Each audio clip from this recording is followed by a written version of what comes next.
Straight ahead on News 4 Tucson at 6, the latest warnings from the county health department as they continue to see rising cases of COVID, RSV, and the flu. Plus, the latest on the investigation into the University of Arizona men's basketball team and the penalties they're going to face. And then later, a local Grinch finds it in his heart to return a Christmas star stolen from a community project. News 4 Tucson at 6 starts right now. From KVOA, investigating for you. This is News 4 Tucson, live at 6. Good evening, everybody, and thanks for joining us. I'm Sean Mooney. And I'm Monica Garcia. The Pima County Health Department is concerned about a rising cases. We're talking COVID, RSV, and the flu. Officials held a briefing today with a warning as many of us prepare for holiday parties and gatherings. And News 4 Tucson's Corus Nylander is live at the health department. Corus, what is the latest on this situation with all these cases?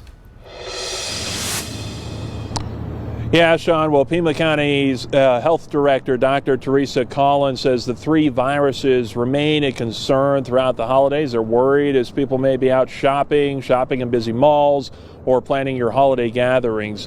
COVID, RSV, and the flu are all respiratory illnesses and spread primarily through the air and droplets as people cough. Dr. Collins says COVID cases in our area, there remains to be a high transmission rate. They've seen an uptick in hospitalizations.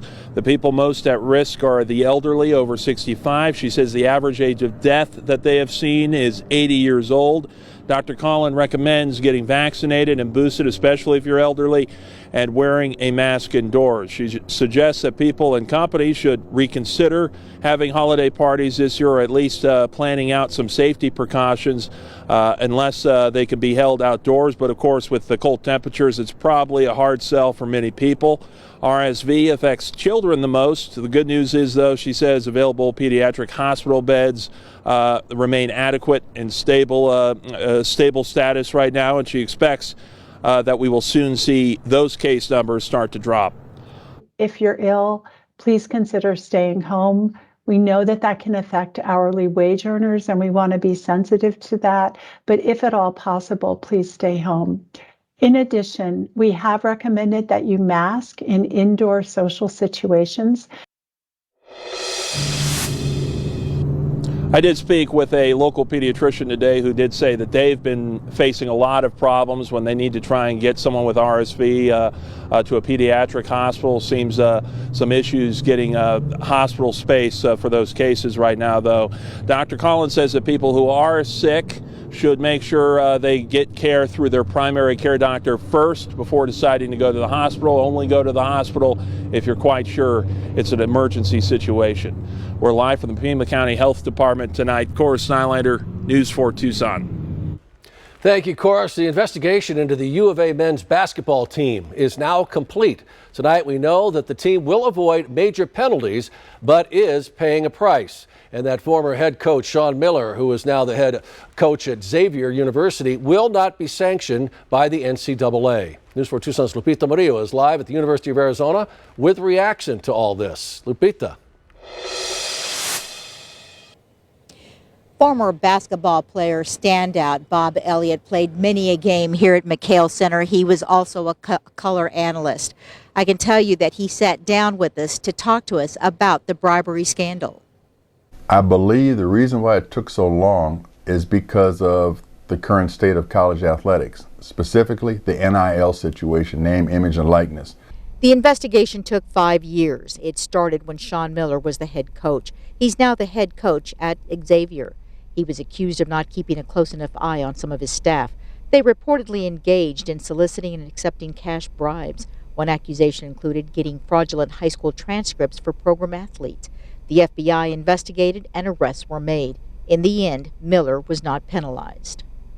I don't believe that Xavier would have brought him back there with the kind of contract that they gave him if they didn't also feel that the final result that came out recently is going to be the final result. The team was hit with some penalties. They were fined $5,000. They lost a scholarship for next season and were subjected to a 7-week recruiting communication ban for the next year.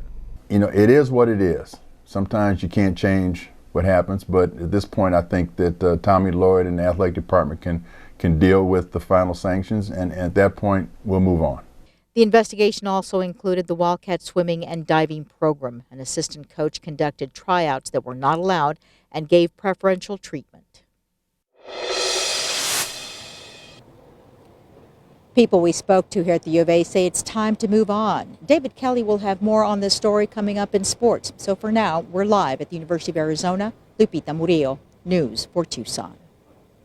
Thank you, Lupita. Time to check in with forewarned Chief Meteorologist Matt Brode. If you thought it was cold last night, folks, get ready for more of the same. Matt. I think it's going to be a couple degrees colder tomorrow morning, Sean, courtesy of what I call momentum going into the night.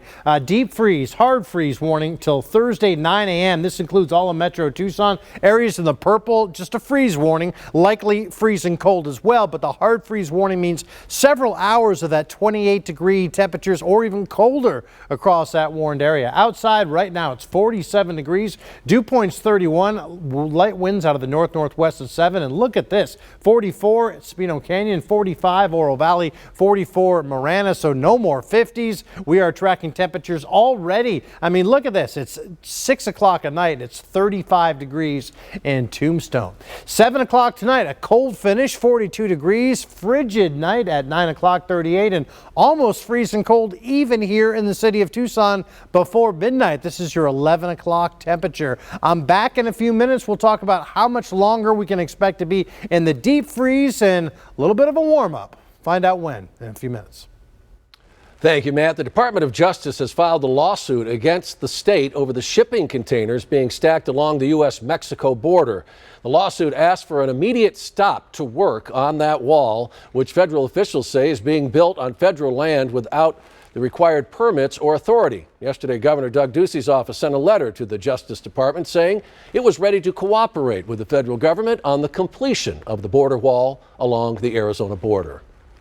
One man is dead and another man is recovering in the hospital with life-threatening injuries after a shooting at an Amazon warehouse in Chandler. Police say a man drove into the parking lot of the warehouse and started shooting, hitting one Amazon worker around 9:30 this morning. Another Amazon worker shot back at the initial shooter, and Chandler police later found that shooter dead in the parking lot. Police believe the actions of that Amazon worker who shot back may have stopped more gunfire. We do not know the mindset of our shooter, but the third individual involved did shoot back at our suspect during the shooting. And we're looking into the mindset of that shooter, the initial shooter, to see if perhaps that individual stopped the threat of an active shooting. All workers were sent home for the day with pay. Police are investigating what led to the initial shooting. Stay with News 4 Tucson for more details as this investigation moves on. Well, tonight the Christmas star is back on top of the tree in front of the Ward 6 City Council office. So last week, a community Grinch apparently grabbed the star and then took off with it in the middle of the night. Now that tree has been made whole once again. News 4 Tucson's Eric Fink is live in Midtown in front of the tree to explain. And Eric, this is sort of a bizarre story with a happy ending.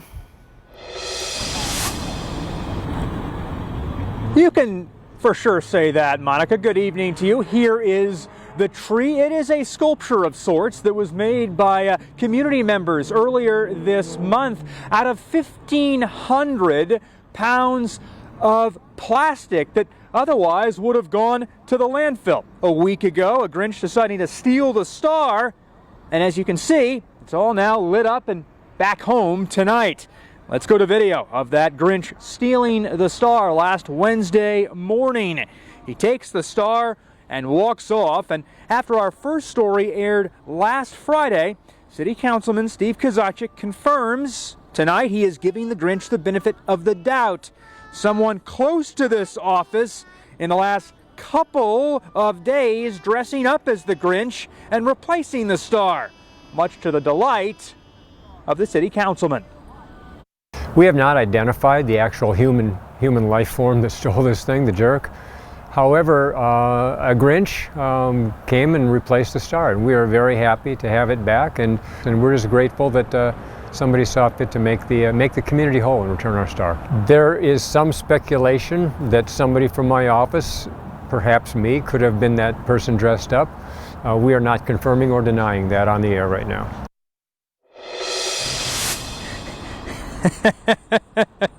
The star is back where it belongs. Kozacic encouraging the ornament thief to come back and make atonement by donating some canned food here to the Ward 6 office, which the Ward 6 office will then donate to the Community Food Bank of Southern Arizona. We're live tonight here in Midtown. I'm Eric Fink, News 4 Tucson.